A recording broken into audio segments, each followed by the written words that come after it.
What's up world? Sam again with Self-Defense 360. In today's video we're going to be talking about what you need to know to select your first carry gun. Whether that's for concealed carry or open carry, we're going to cover everything you need to know. We are going to be doing another video on selecting your first home defense weapon. Until then, low recoil double buck. So, there's a number of different factors you want to consider when you're selecting your carry gun. You have ergonomics, trigger, capacity, and size. Also the function of the firearm. So let's start off with ergonomics. Ergonomics is how well the gun fits in your hand, how comfortable it is. This falls into a number of different things. How big the gun is, the width of the grip, the angle of aim that it has. So let's go through some examples. Larger double stack firearms are going to have a thicker grip than single stack firearms. That might not be very comfortable with people's smaller hands. For instance, this Beretta 92 has a very thick grip. It's even too big for me, and I have larger hands. But this 1911, which they do come in different sizes, is single stack.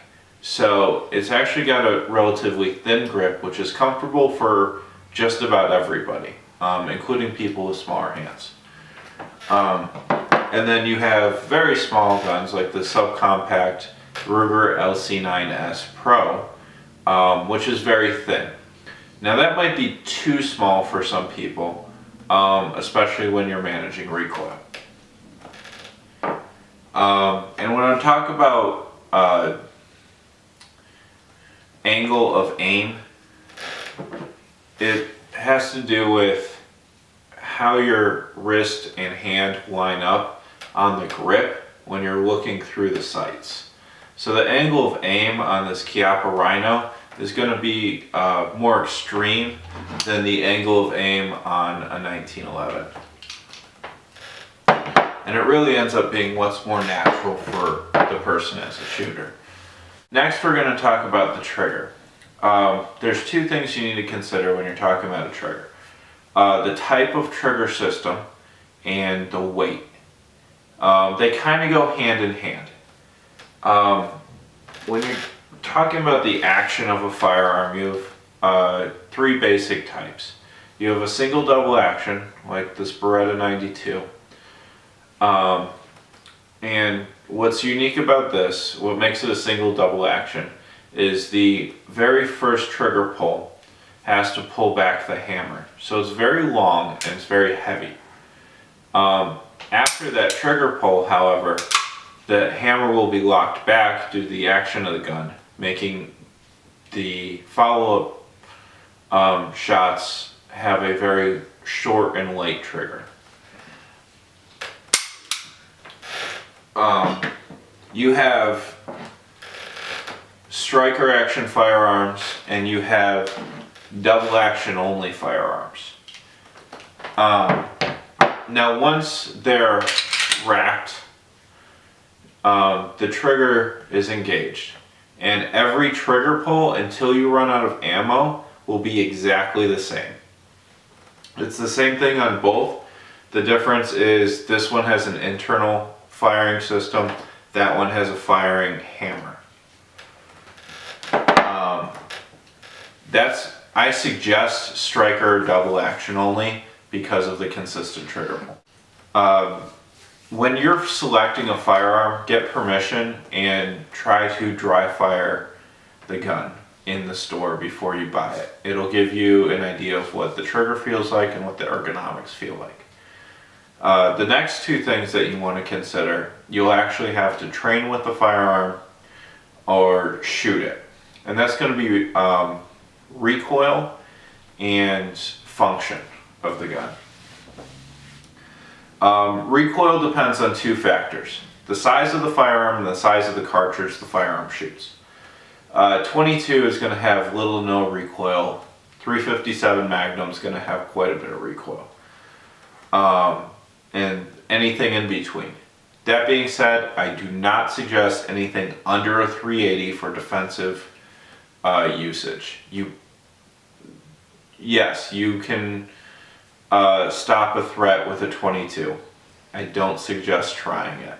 It's not as effective as like a 380, 9mm, 40, 45, etc. And then the size of the gun will also affect the recoil. Basically, the larger the firearm, the less the recoil. The smaller the cartridge, the less the recoil. For instance, this Glock 19 and this Ruger LC9 both fire a 9mm. However, the recoil on this is going to be much more than the recoil in this because same bang, different sizes. So the last thing I want to talk about is function. Things you need to consider with function. Is it a revolver? Is it a semi-automatic? If it's a semi-automatic, is it a single double action? Is it a double action only?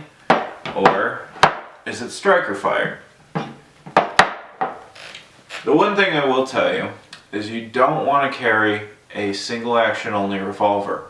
It's what cowboys carry. They're not really practical.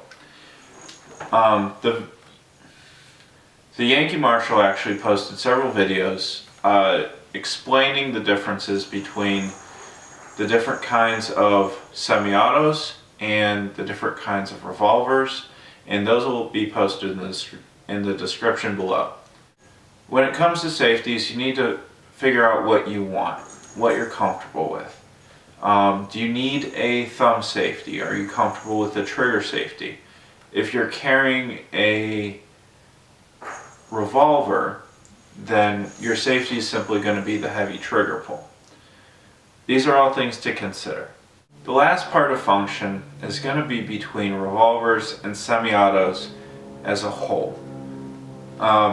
Semi-autos take a magazine which carry any number of rounds. It can be 6, it can be 10, it can be 15.